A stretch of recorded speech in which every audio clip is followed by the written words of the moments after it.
There's an 86% drop on the study permit from the Canadian side to the Indian students. That means कि 86% का visa reject हुआ है और 14% का visa ही approve हुआ है स्टडी परमिट में। तो यार अगर आपके माइंड में है कि मुझे कनाडा ही जाना है, क्योंकि देखो कनाडा आने का हर किसी के दो रीज़न है। To get a easy PR मिलना यहाँ पे बहुत ईजी है, and to earn a good amount of money. पैसा कमाओगे, अपनी फैमिली को भी सपोर्ट कर पाओगे, आपका फ्यूचर भी ब्राइट होगा। मीन्स वो आपको ऐसी अपॉर्चुनिटी आपको यहाँ पे मिल जाती है जो आपको लगता है कि आपकी होम कंट्री में नहीं होगी। हर किसी का डिफरेंट पर्सपेक्टिव है, डिफरेंट गोल होता है। That's a different thing. But 86% जो ड्रॉप हुआ है, ऐसा क्यों हुआ है? इसके 2-3 रीजंस है, एंड इसका सॉल्यूशन क्या है? अगर आप चाहते हो कि मुझे कनाडा में स्टडी परमिट, मेरा वीज़ा रिजेक्ट ना हो, अप्रूव हो जाए, तो make sure watch this video till the end. I try my best कि मैं वीडियो को शॉर्ट एंड क्रिस्प रखूँगा, एंड इसको मैं 4-5 मिनट के अंदर ही ख़त्म कर दूँगा वीडियो को। सो जो फर्स्ट रीज़न है वो है diplomatic ties. As everybody knows, Canada और इंडिया के बीच में डिप्लोमेटिक इशू थे 2-3 महीने पहले because of Khalistani issue. First reason वो है। सेकेंड रीज़न जो है वो है एकोमोडेशन। कनाडा में अभी प्रॉपर्टीज़, अभी क्या वैसी प्रॉपर्टीज़ बहुत कम है, और नंबर ऑफ़ इमिग्रेंट्स बहुत आते जा रहे हैं डिफरेंट वीज़ाज़ पे। कहूँ चाहे वो स्टडी परमिट हो, रिफ्यूजी हो, साइलम सीकर्स हो, एलएमआई जॉब हो, वर्क परमिट पे हो, स्पाउस वीज़ा पे हो। सबसे बड़ा रीज़न है asylum seeker, that means refugee plays a major role. और उसके बाद आता है स्टडी परमिट, जो बच्चे स्टूडेंट्स आते हैं। लेकिन स्टडी परमिट में जो जितने बच्चे आते हैं ना, वो एक तरह की इन्वेस्टमेंट ही है, एक तरह का हेल्प कर रहे हैं इन टर्म्स ऑफ इकॉनमी में, कनाडा की इकॉनमी में। लेकिन जो रिफ्यूजी बन के आते हैं, जो साइलम सीकर लेते हैं, वो इतनी हेल्प नहीं करते, क्योंकि उनको कैनेडियन गवर्नमेंट ही पे करती है। मंथली उनको लाइक देती है, उनको पैसा देती है जस्ट टू कि वो अपने आप को सेटल डाउन कर सके और अपने आप को फाइनेंशियली स्टेबल रहे। मतलब अपने आप को उनको ऐसा इशू ना आए कि मतलब वो कुछ खाने के लाले पड़ जाए। इन शॉर्ट, मतलब कैनेडियन गवर्नमेंट ही उनको पे करती है। तो सबसे बड़ा जो बर्डन है कैनेडियन गवर्नमेंट के लिए, अकॉर्डिंग टू मी, वो है refugee. That's a different thing. First reason है डिप्लोमेटिक टाइज, सेकंड रीज़न है एकोमोडेशन, एंड थर्ड रीज़न है जॉब क्राइसिस। कनाडा में इतनी जॉब्स नहीं है, सीरियसली। डजेंट मैटर आप किसी भी प्रोविंस में, डजेंट मैटर आप किसी सिटी में रहते हो, कनाडा में अपॉर्चुनिटी बहुत कम है। डजेंट मैटर आप कैनेडियन सिटीजन हो, पीआर हो, आप कोई भी वीज़ा पे हो, चाहे आप ओपन वर्क परमिट पे हो, क्लोज वर्क परमिट पे हो, आप स्टडी परमिट पे हो, और स्पाउस वीज़ा पे हो, कनाडा में अपॉर्चुनिटीज़ नहीं है। Even though if you have a skills, if you have a talent, still there's an issue going on, but it's depend province to province, and it's depend आप किस city में रहते हो। किसी सिटी में कम जॉब्स है, किसी सिटी में ज़्यादा जॉब्स है, किसी सिटी में जॉब्स ही नहीं है। और ये भी डिपेंड करता है कि आप किस प्रोविंस में हो। हर प्रोविंस का अपना अपना सिस्टम है, हर प्रोविंस में हर तरह की इंडस्ट्री नहीं है। कनाडा में 3 मेन प्रोविंस है, Ontario, British Columbia and Quebec. आपको हर तरह की इंडस्ट्रीज, हर तरह की जॉब अपॉर्चुनिटीज़, हर तरह की आपको अच्छा लाइफस्टाइल आपको इन 3 प्रोविंस के अंदर ही मिलेगा। चाहे वो नेगेटिव हो, चाहे वो पॉजिटिव हो, आपको सारी चीज़ें इन 3 प्रोविंस के अंदर ही मिलेगी। Alberta is also growing province, but Alberta की भी हालत काफ़ी टाइट हो गई है। अल्बर्टा में भी आपको जॉब्स बहुत मुश्किल से मिलेगी, और नंबर ऑफ़ इमिग्रेंट्स अल्बर्टा ही सारे मूव हो रहे हैं बिकॉज ऑफ ईजी पीआर, जो कनाडा में डिफरेंट प्रोविंस में भी है। इवन जो स्टडी परमिट पे ओंटारियो, ब्रिटिश कोलंबिया में थे, वो भी अल्बर्टा में मूव हो रहे हैं। और जो अपनी होम कंट्री से आ रहे हैं, वो भी अल्बर्टा ही मूव हो रहे हैं, और डिफरेंट एजेंट उनको अल्बर्टा ही मूव कर रहे हैं। तो यार इसका सॉल्यूशन क्या है? चलो ठीक है, इशू बहुत सारे हैं, 86% ड्रॉप हो गया है, वीज़ा रिजेक्ट हो रहे हैं, लेकिन मुझे कनाडा ही आना है। मैं चाहता हूँ कि कनाडा में ही आके मैं सेटल हो जाऊँ और अपनी फैमिली को भी बुला लूँ। तो इसका सॉल्यूशन क्या है? मैं क्या करूँ कि मेरा वीज़ा रिजेक्ट ना हो? Choose your course very wisely, it affects you a lot. ऐसे कोर्स को चूज़ करो जिसकी डिमांड हो, जिसकी रिक्वायरमेंट हो कनाडा में, और जिसमें आपको हेल्प करे कोई पीआर में भी। मीन्स स्किल बेस्ड कोर्स हो, कोई इंजीनियरिंग से रिलेटेड हो, आईटी फील्ड से रिलेटेड हो, ऐसा कोई कोर्स चूज़ करोगे तो इट विल हेल्प यू, और आपका वीज़ा का जो रिजेक्शन के चांसेस है वो काफ़ी कम हो गए। दूसरा reason, choose your province very wisely. देखो यार, अगर आप सिर्फ ओंटारियो में जाओगे, ब्रिटिश कोलंबिया में जाओगे, क्यूबेक में जाओगे, इन 3 प्रोविंस में जाओगे, पीआर मिलना यहाँ पे बहुत मुश्किल है। Remember that. अपॉर्चुनिटी अभी करंट सिनेरियो में मिलना कोई मुश्किल है।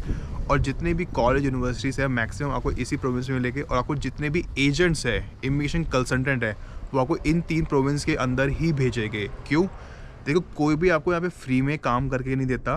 अब वो आपसे अगर पैसे ले रहा है, उसका टाई अप होता है कॉलेज यूनिवर्सिटी से, उनको वहाँ से कमीशन मिलता है। आपको उनका बेनिफिट नहीं देखना, आपको अपना बेनिफिट देखना है कि मुझे जल्दी ईजी पीआर कहाँ मिल रहा है, मुझे पार्ट टाइम अपॉर्चुनिटी कहाँ मिल रही है। तो choose your province very wisely. ऐसे प्रोविंस को चूज़ करो जहाँ पे पीआर मिलना ईजी है, like Saskatchewan, Manitoba, Alberta, Nova Scotia, New Brunswick, PEI, Prince Edward Island and New Brunswick. इन प्रोविंस को चूज़ करो। इनके रिगार्डिंग मैं ऑलरेडी वीडियो बना चुका हूँ, you can watch my other video also and you will understand कि किस तरह के कोर्स की रिक्वायरमेंट है और आपको इस प्रोविंस में क्यों जाना चाहिए, और इन प्रोविंस को मैंने कंपैरिजन भी किया हुआ है। इसके बाद थर्ड रीज़न है ना, ऐसा क्यों आपका वीज़ा रिजेक्ट हो रहा है जो आप कोर्स में इनरोल हो रहे हो। देखो मैक्सिमम बच्चे एक 2-3 कोर्स में इनरोल होते हैं, project management, supply chain, marketing, business, मतलब मैनेजमेंट से रिलेटेड। वो चाहते हैं कि सिंपल सा कोर्स लो और फोकस रहे हमारा पढ़ाई पे, पैसे कमाने पे। सिंपल सा कोर्स लोगे ना, ये जितने भी मैनेजमेंट से रिलेटेड कोर्स है ये ना कुछ नहीं, इनकी वैल्यू कनाडा में ज़ीरो है। आप डिप्लोमा लोगे, सर्टिफिकेट कोर्स लोगे, इनकी वैल्यू कोई नहीं कनाडा में। ये जस्ट एक तरीका है to get into the Canada, to come into the Canada. आपको भी पता है, इमिग्रेशन कंसल्टेंट को भी पता है, और मुझे भी मालूम है, और कैनेडियन गवर्नमेंट को भी मालूम है, IRCC को भी मालूम है। ये बिल्कुल बनाने का तरीका है। ऐसे कोर्स को चूज़ करो जिसकी डिमांड हो। थोड़ा मुश्किल होगा, लाइक वेब एप्लीकेशन हो, डेवलपर की हो, जावा C++ की हो। अगर आप इस फील्ड से नहीं हो, अगर आप IT फील्ड से, इंजीनियरिंग फील्ड से नहीं हो, तो मेक श्योर आपके पास या तो फिर आप ऐसा कोर्स चूज़ करो जो स्किल बेस्ड हो, जिसकी वैल्यू हो कनाडा के अंदर, लाइक प्लम्बर हो, मैकेनिक हो, डिज़ाइनिंग हो, ग्राफिक डिज़ाइनिंग हो, वेब एप्लीकेशंस हो, ऐप डेवलपर हो। इस तरह के कोर्स को चूज़ करो।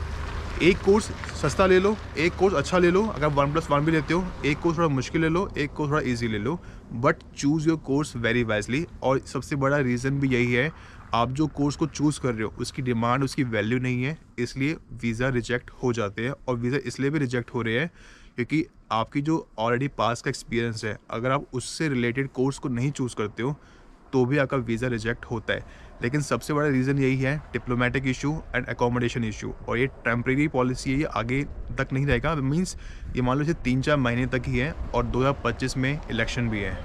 तो कनाडा की गवर्नमेंट चाहती है यहाँ के जो कैनेडियन सिटीजन्स हैं उनको भी खुश रखना, क्योंकि यहाँ पे Canadian citizens around 70 to 75% are not happy with the current government. ये मैं नहीं कहता, ये स्टैट्स कहते हैं। एट द एंड मैं आपको एक चीज़ कहना चाहूँगा, अगर आप चाहते हो कि अगर वीज़ा रिजेक्ट ना हो तो make sure enrol in the public university, not in the private university.